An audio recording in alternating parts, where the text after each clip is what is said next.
Hello and welcome to another Deep Awake Dialogue with me, Richard Cox, and Tim Freke. Today, we're going to be chatting about the concept of enlightenment. Tim, good afternoon. Hi. So, what sparked this? I've just written an article where I've referred to the cult of enlightenment. Okay, so I've set out my stall there and put my position out to start with, and I think it's possibly similar to your own, but we've got this idea from the East of this possibility to step into this transcendent state of consciousness and never look back. It's a one-off. You flick the switch, you cross the line, the lights go on, and that's it. You're done, and you don't even have to reincarnate. So perhaps you want to put a bit more flesh on the bones of that idea, Tim. Where it comes from the East, and say, was this something you were ever caught up in, or were you too wise in your youth even to get drawn into such things? No, I was remarkably foolish in my youth, and probably still remarkably foolish in my old age too. But yes, I was definitely caught up in that because it was so ubiquitous and still is. Just the other day, I was thinking how interesting it is that I meet a lot of people. And people often bring up enlightenment, and we discuss it like we're going to do now. And nearly always, always, they mean by the word enlightenment an Indian concept. What is astonishing is that the whole of our modern world in the West is the creation of a period called the Enlightenment, in which these enlightened ideas came through. And you've got people like philosopher Kant, who was talking about enlightenment as a moral state of awakening and all sorts. Now, we have become so imbued, or a certain subculture, which I have certainly been part of, have become so imbued by Eastern spiritual ideas that Western idea of enlightenment is completely ignored. And we've taken on that Eastern idea of enlightenment almost uncritically. So there's an assumption often that enlightenment, and other Indian concepts too, are kind of just the way it is. It's a fact that there's enlightenment, and really spirituality is about reaching it. But actually, that's only one way of understanding spirituality. And the more that I've made the journey myself, the more I'm convinced it's not an accurate or helpful one. Okay, so you have written about your early spiritual experience of sitting on the hill and this big sense of love opening up. And then a few years after that, you became involved with a guru and probably held fast to those Eastern ideas of enlightenment. So what was the journey from that phase of your life to from having an experience to buying into a philosophical concept around that experience? Yeah, interestingly, and I don't want to particularly get into it in this conversation, but the guru I had didn't have the enlightenment thing, really. Oh. He had the I'm a God man, or I'm the perfect master, I'm God incarnate, and you can come to it. But there was no feeling of you yourself will become enlightened or anything like that. It was more like you can tune into this through doing the meditations that he taught, to this deep knowledge, this gnosis. It wasn't displayed as something you would attain. No, even though actually in practice, because of the ubiquitous nature of Eastern ideas, most of the devotees thought in those ways, but he didn't actually speak in those ways. Okay. Which was a quirky thing about that. So I never had it then, and I never had it. It was more like just an undercurrent. And I think you defined it really well when you said the essential idea is that there is a state, it's permanent, you have arrived at it, something you've attained, and there's no looking back. You've arrived, you've done, and when you die, you don't have to come back here. That's the kind of essential idea. What I don't like about it, first of all, I've met a lot of so-called enlightened people and have not been very impressed. So that's just a background. The big thing for me has been seeing gradually and more and more all the time there is a fundamental, what I would think of as anti-life philosophy here, which is actually ubiquitous. It's not just in India. You find it in traditional spirituality all around the world. And it's understandable because I think it all comes from certain periods of human history when human consciousness was was waking up, and a bit like on the personal journey, you wake up and you think, let's get away from here. And we've talked about that negative spirituality before. And this is one of the key components. It's the idea that your job, the real purpose of life, is nothing to do with the human adventure. It's nothing to do with your family. It's nothing to do with your attachments. It's nothing to do with your aspirations to contribute to the journey of life or make life better for other people or any of that. The real purpose of life is simply to become enlightened, to change your state once and for all. And usually, nearly always, that's defined as destroying, eradicating, transcending the ego, the separate identity. So built into it is all of these anti-human ideas. The individual, the one you are, that's the problem. If it was not there, you'd be in this permanent state. Are you in the permanent state? No, you're not. Why not? Because you're so attached to your ego. And there's a vicious circle there, which we need to question and see whether actually it's accurate, or whether there's a deeper, more mature understanding of the nature of awakening, which is more appropriate now to the level of evolution which the human soul has reached. So did you have that aspiration in your teens and 20s when you were sat there meditating? Because I know you did some pretty intense meditation sessions and hours sitting at a wall. Was the goal that you felt a switch was going to flick and the ego was going to go away and that was going to be it? It was going to be Uber Tim evermore then, and you'd walk around and just dispel wisdom sayings, you know? Yes, although I was very conscious that by even thinking that I was self-aggrandizing and getting in the way. Yeah. So there was a constant... But yeah, I think so, essentially. I think so. And was there a moment where that came crashing down, or was it a kind of gradual erosion and a reimagining of spirituality? For me, it was a gradual erosion because on the journey which I've written about of coming into life, becoming a parent, looking at gradually over the years, some time ago now, questioning all these assumptions. But I definitely felt like I ended up living the life I've led, and I'm grateful for it, because I had the idea that doing anything other was a complete waste of my life. The only thing worth doing, the greatest attainment, the real purpose of life, was to become spiritually enlightened, which was to be permanently awake. And that was it. And anything else, really, anyone who did anything else really was wasting their life, and I wasn't going to do that. And have you, in your work, met many people over the years who have come to your workshops because you're not presenting spirituality this way? Have you met people who have perhaps been caught up in that and are looking then for another option, another way? Lots, and more all the time. The more I articulate it in this different way, I mean, I've had a lot of people come to see if I'm enlightened, and then, you know, I've had to put them straight, and we've got on much, you know, as friends. And my feeling is that we need what I call an emergent spirituality, a new form of spirituality. And one of the tenets for that, for me, which I've been struggling to articulate over the last few books, Deep Awake, Mystery Experience, and Soul Story, is to go, look, the enlightenment ideal, the waking up is not from life, it's to life. So in that way, the waking up, which is real, beyond doubt, I've experienced it and I do experience it, and there's an ongoing journey and a relationship with that deep state. Sometimes I'm engulfed by it, sometimes I'm on the edge of it, sometimes I just forget it. Not so much now. But it's not some permanent, because the journey that Tim's making is up and down and in and out, and has all the personal aspects of my particular soul, my story, which will be different to your story or anyone else's story. And it's an evolutionary story, and therefore it's never static. And I'm constantly seeing, oh, I was unconscious of that. I was foolish there. I'm hopefully becoming wiser and more conscious on that journey. So it's a journey of revelation of my foolishness, if you like.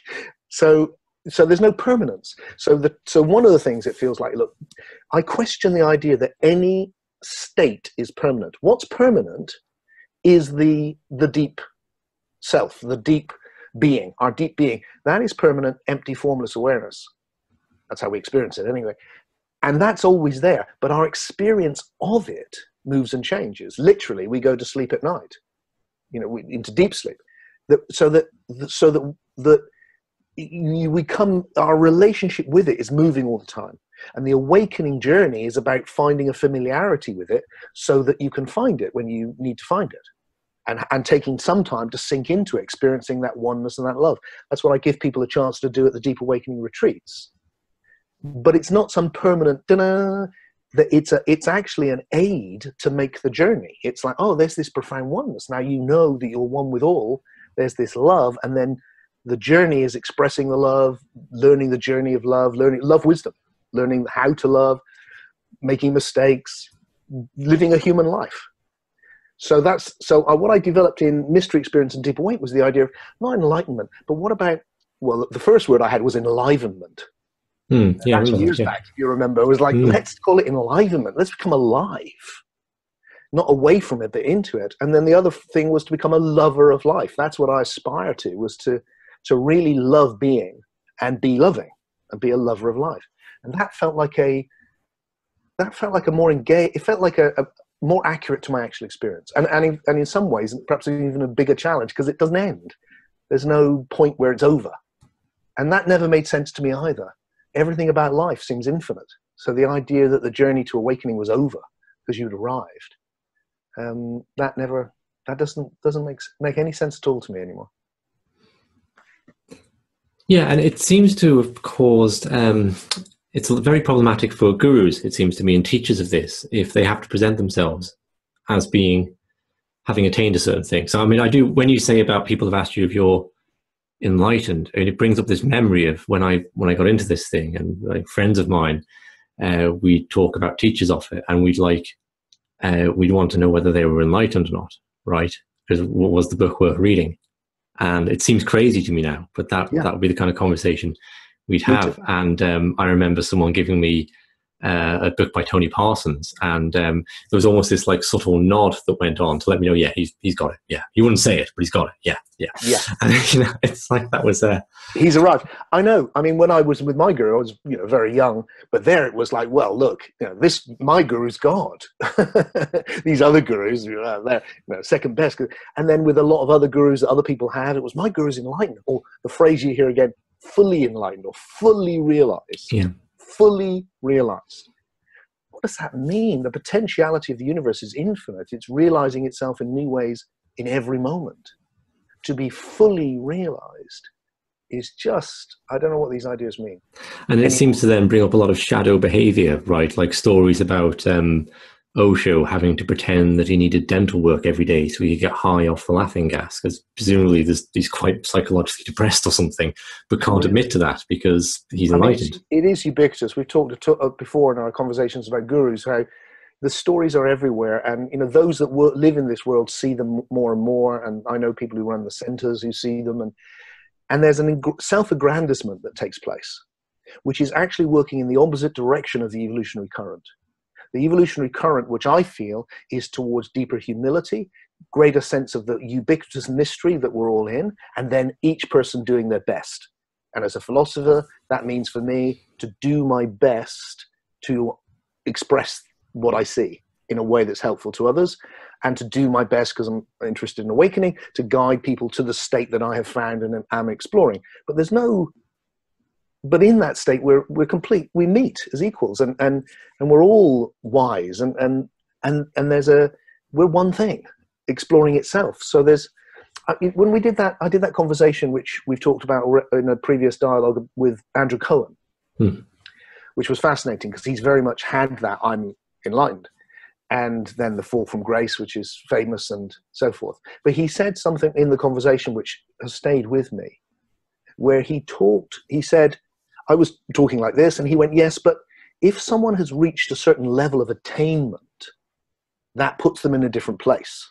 And I know, or I get the feeling that Andrew feels that about himself. And I instinctively just went, oh, I would never say that. Because it feels like that. It's the idea that there's a place you've got to, you've reached it, and therefore you're there. Now, people reach levels of attainment in all fields. There's people who have reached a huge level of attainment in football or music or anything. But it's not, and you respect that. And the same in spirituality. You respect that.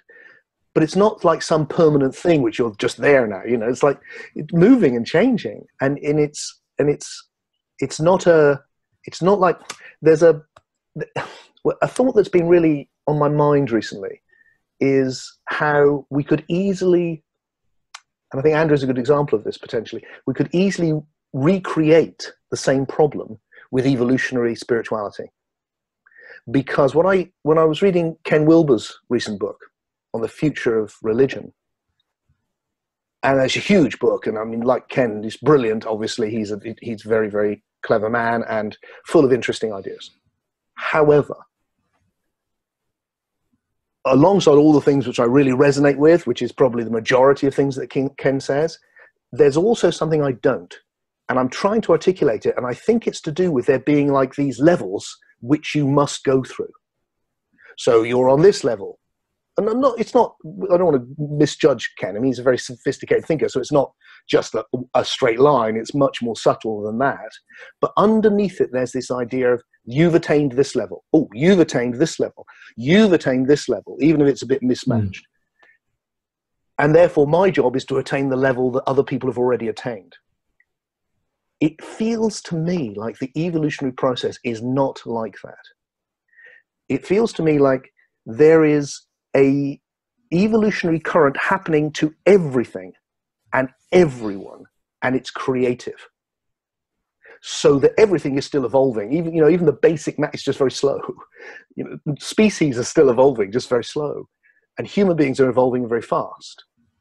The soul is evolving very fast. But each one of us is creative. So where each one of us is a unique set of experiences in the past, meeting the potentiality of the possible, and bringing it into existence in a new way. Now, from a distance, we can see a tendency to have these different stages, which Ken is very good at articulating.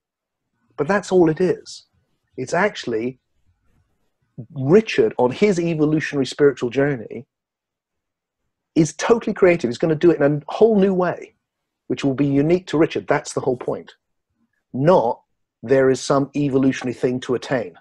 And that's slipping that back into that old traditional view, which you get in Buddhism and Hinduism and various other of those forms. Do you understand what I'm saying with that? That there's something. What I want to see in this a new emergent spirituality I'm trying to articulate is an honoring of the individual expression and the creativity of that.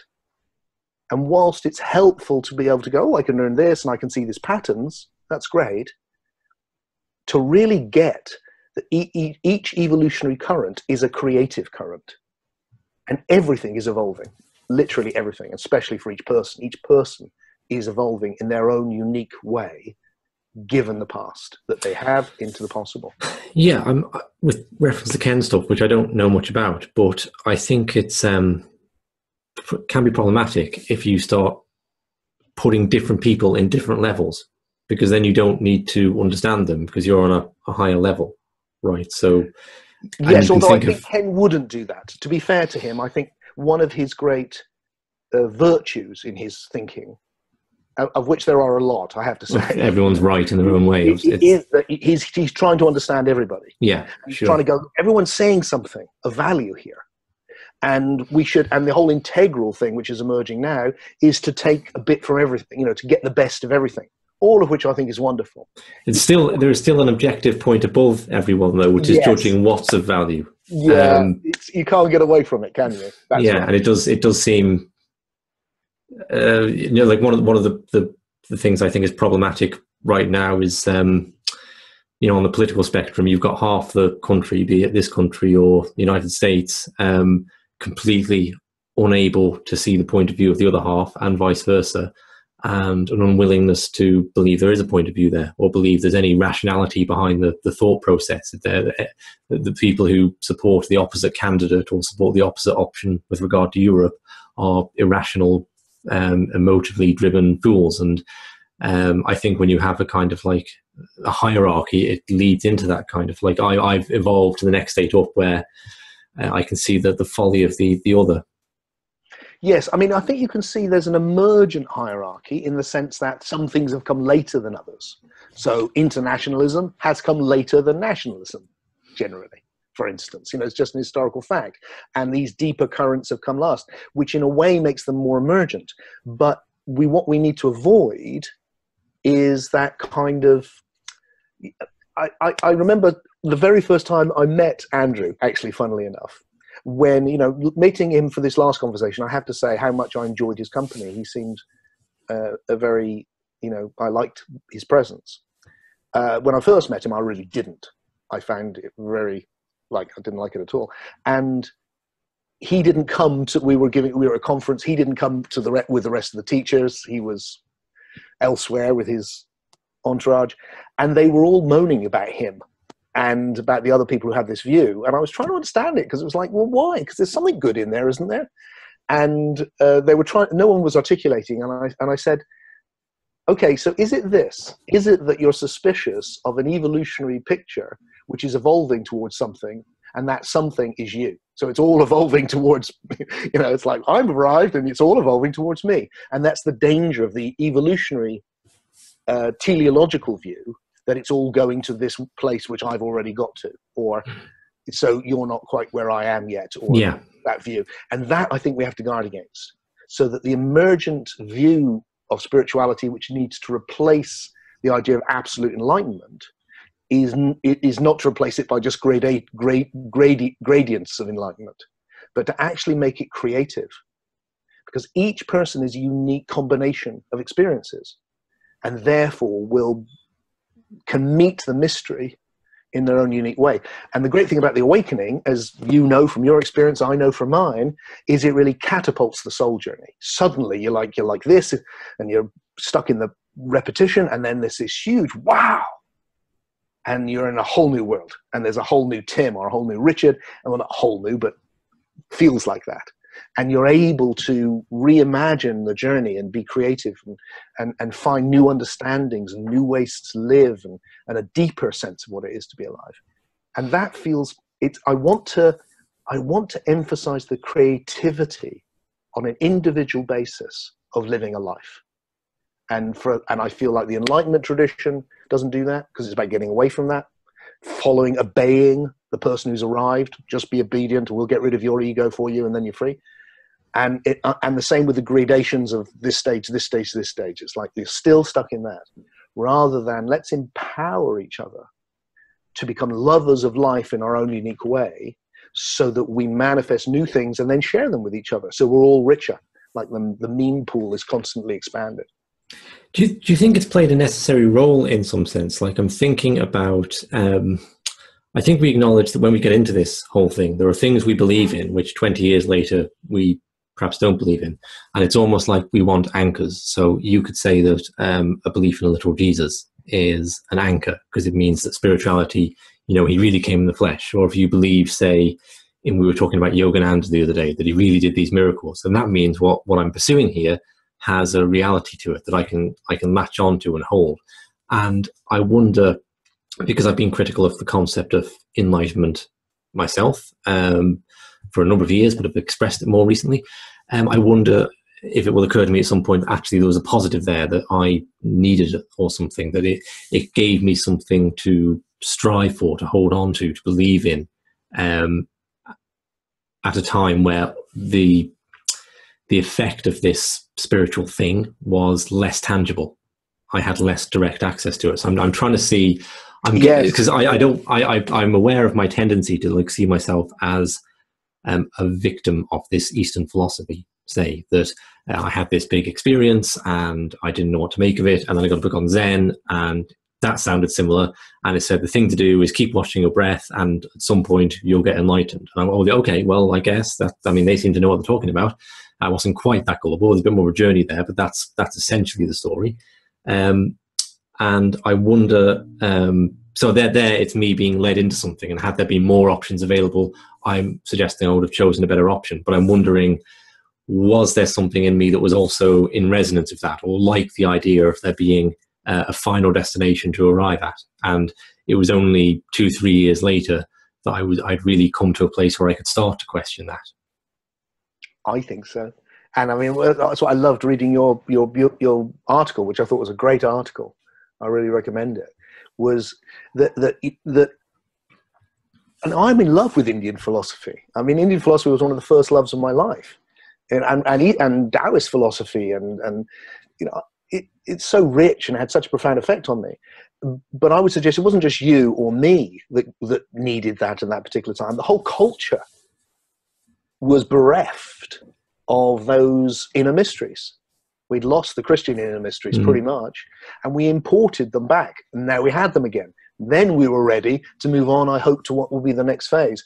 And what you're saying reminds me very much of that Gnostic process of initiation.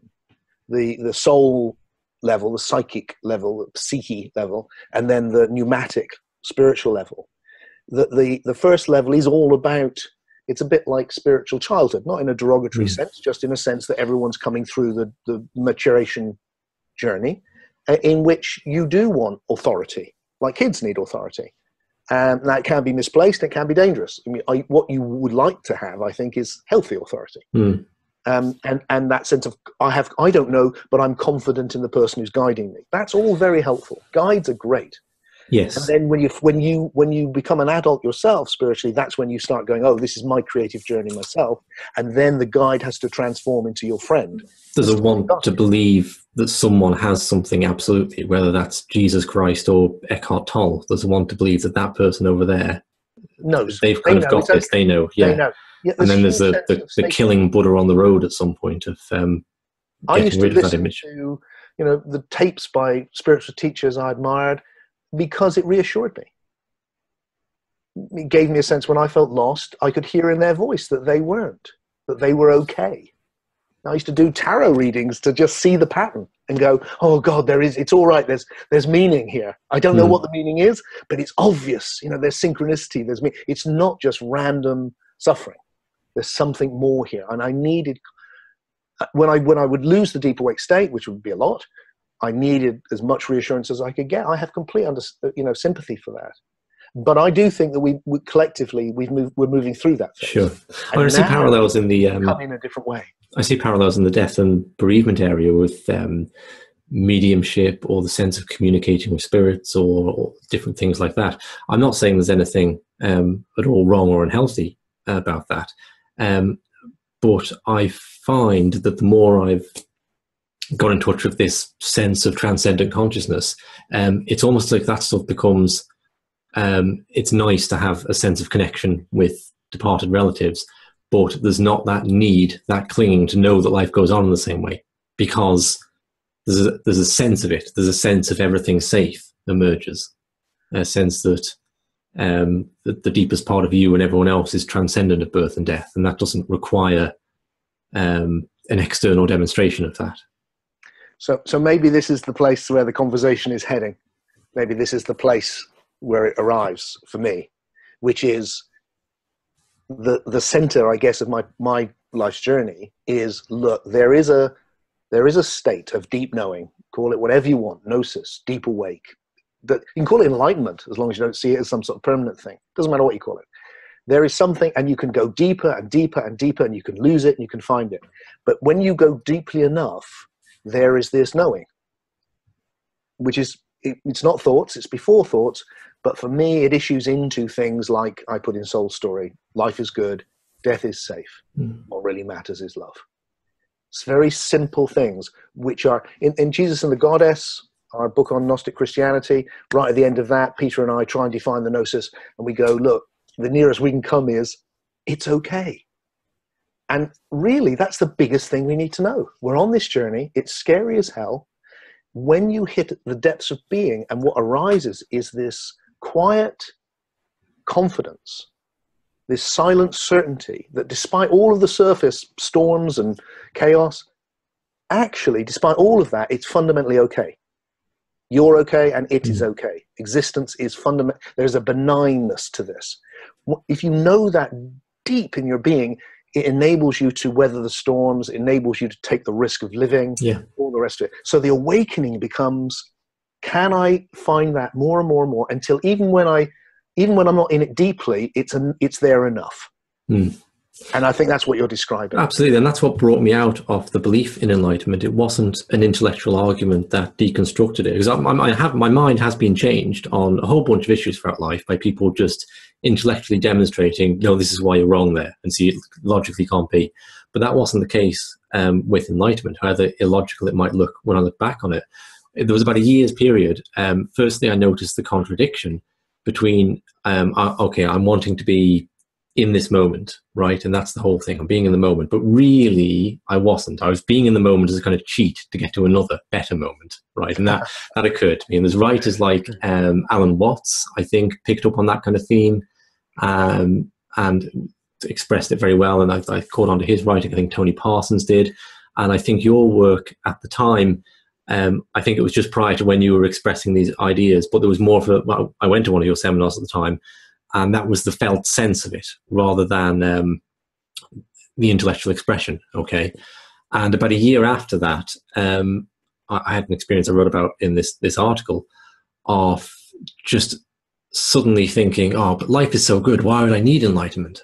And then it just felt, it's like that's what ended it. It's like I didn't need it anymore. I didn't need this thing to hold on to. And it seemed, well, maybe it exists and maybe it doesn't, but who cares? My life's great, you know, and I have this connection to my inner transcendent self, and I have this outer connection to other people, and I don't need a super transcendent state that's imaginary to descend and stay permanently.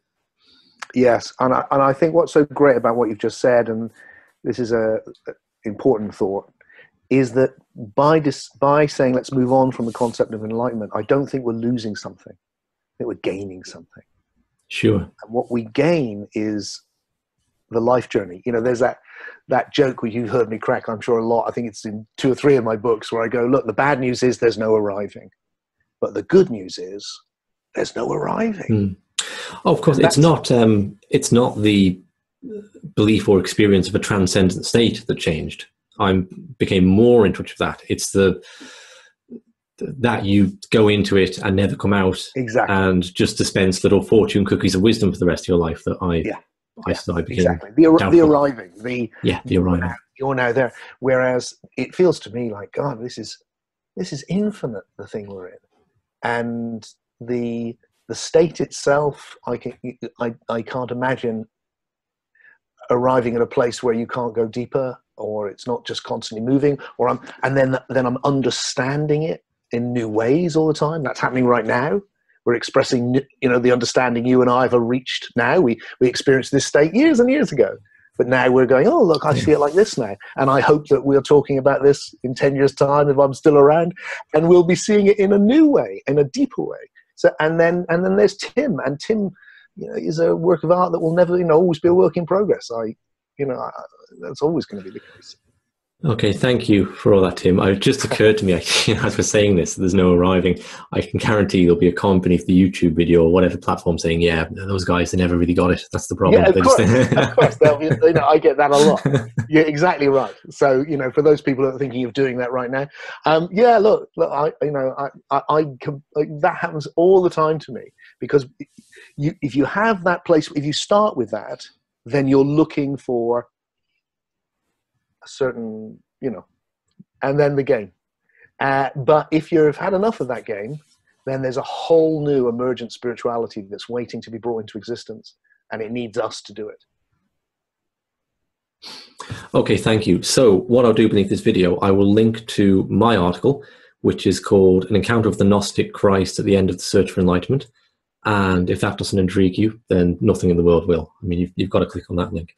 I will also link to a section of Tim's book, The Laughing Jesus, which will probably make it downloadable as a PDF, called, is it The Pernicious Problem of Perfect People? The Pernicious Problem of Perfect People. Yeah. Yes. So that's a few paragraphs from Tim's book, The Laughing Jesus, where he talks about the problem of gurus. I think the story behind that is Peter Gandhi was critical of your use of alliteration, wasn't it? So you...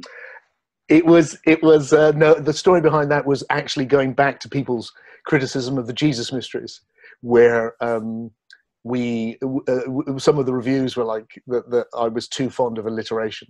Right. And so when you write with somebody, like I wrote with, at that time I was writing for Peter, I knew the first person to ever read whatever I did would be Peter. So I would write things deliberately for him. So the title, The Pernicious Problem of Perfect People, was, I just knew he'd go, what? Because we'd had these comments. But he liked it, so it stayed.